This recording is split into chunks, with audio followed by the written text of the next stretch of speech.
All right, folks, welcome back. We are efforting Congressman Thomas Massie, Republican from Kentucky, a member of the House Oversight Committee. And yesterday, of course, that committee, they voted to hold Lois Lerner in contempt of Congress, and we'll see how far that goes. But what's interesting about Congressman Massie, and he is one of the most conservative members of the House of Representatives. He was one of 12 Republicans to vote no on the budget proposal and the House vote on the Ryan budget. And it's very interesting, of course, it passed the House 219 to 205, and it's never going to see the light of day in the United States Senate.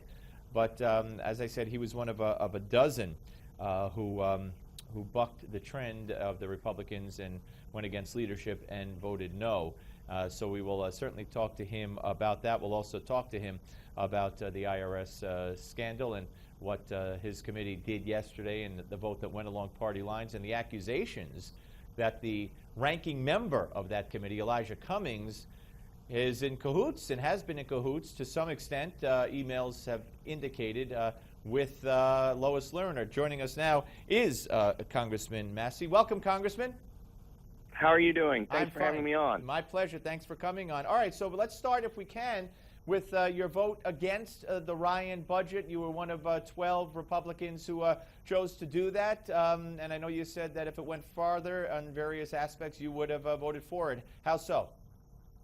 Well, the Democrats want to grow our government spending by 5.2% each year, and the Paul Ryan budget would grow it by 3.5% each year.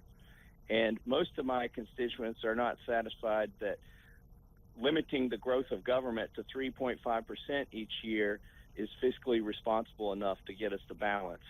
So I think we need something where we throw out baseline budgeting and we start with a zero baseline budget each year. Yeah, no, that's certainly an alternative. Absolutely. Are you disappointed that more of your side of the aisle did not vote along with you? Well, let me tell you what, it's a reflection of where we really are in Washington, D.C. The Paul Ryan budget is about as far as you can get in Washington, D.C. among Republicans.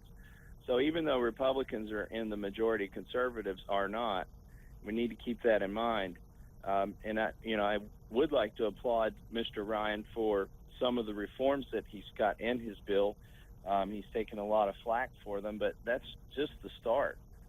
Yeah. All right, let's move on. Your committee, of course, had a big day yesterday with regard to Lois Lerner. You voted to hold Ms. Lerner in contempt of Congress one day after the Ways and Means Committee voted to recommend criminal prosecution of her to the Attorney General. Do you believe that John Boehner will eventually bring up the resolution to hold her in contempt to the full House and that it will pass? I think he will. Look, just to be clear so people know what went on there this week, the Ways and Means Committee, they have authority over tax code and the taxes. So they had jurisdiction to investigate this, as well as my committee that I serve on with Chairman Issa, the Oversight Committee. Mm-hmm. Now, what we did is we found that she had waived her Fifth Amendment rights by partially testifying and then refusing to testify any further. And so that we voted on that in the Oversight Committee. That will now go to the House of Representatives so that all 435 members will vote on it. Then it will go to the Department of Justice, where they should convene a grand jury, and then the grand jury can decide whether to take criminal steps, prosecution against her. Do you have any confidence in this Justice Department that that's what will happen, that they will convene a grand jury?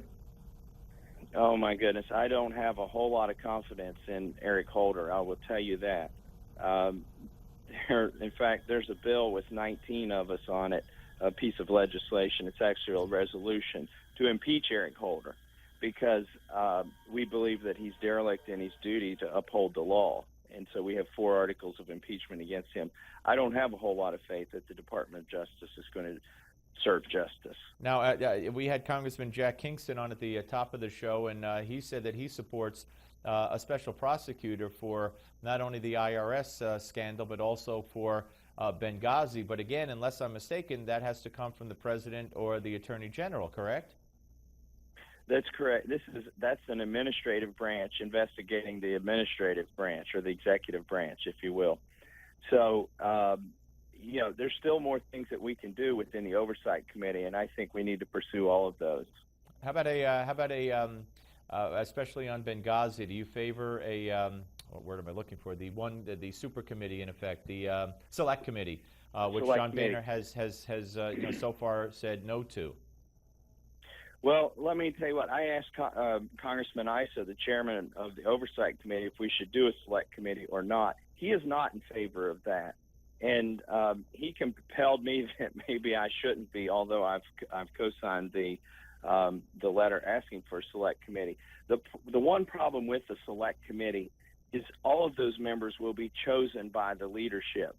And I would not, in fact, be on the select committee. The leadership's not going to choose me. When we have these oversight hearings, at least I'm represented on there. You have freshman members who are represented on the oversight committee. Right. And we tend to ask questions that the leadership doesn't want us to ask.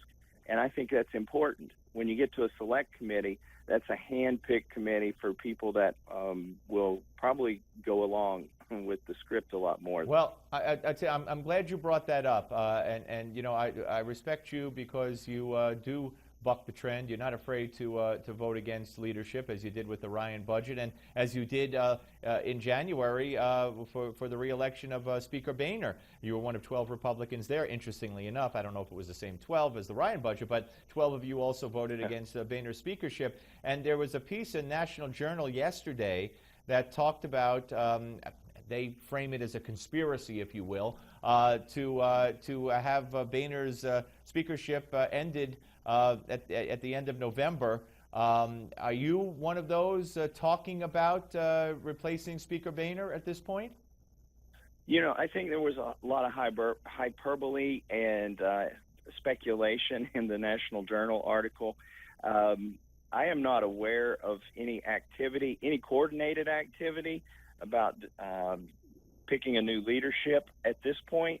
Of course, I was in the middle of it, as you said, last January 2013, but I'm not aware of any going on right now. But I will tell you there's an extremely high level of dissatisfaction, particularly, for instance, because they rushed a piece of legislation through on a voice vote a couple of weeks ago and really pulled a fast one on 95% of the congressmen.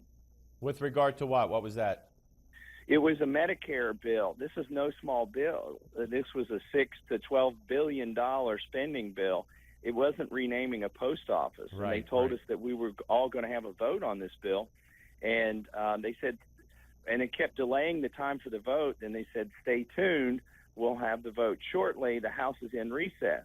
Well, they sent everybody away, then gavelled the House open, and in 43 seconds passed the bill on a voice vote.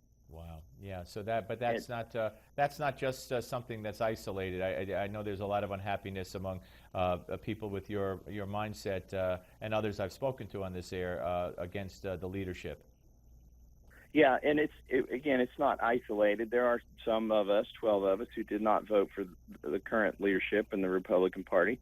But what I noticed after this voice vote is that there are a lot more people. Do you think, we only have about 30 seconds, sir, not to interrupt you, do you think that John Boehner will remain on as Speaker, through this year and then beyond?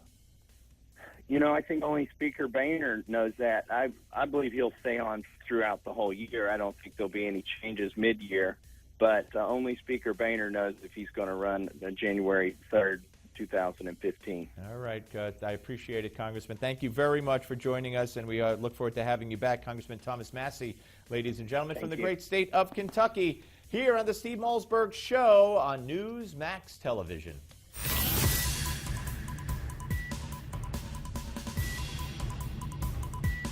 We don't just talk about the news, we talk to those making news. This is the Steve Malzberg Show.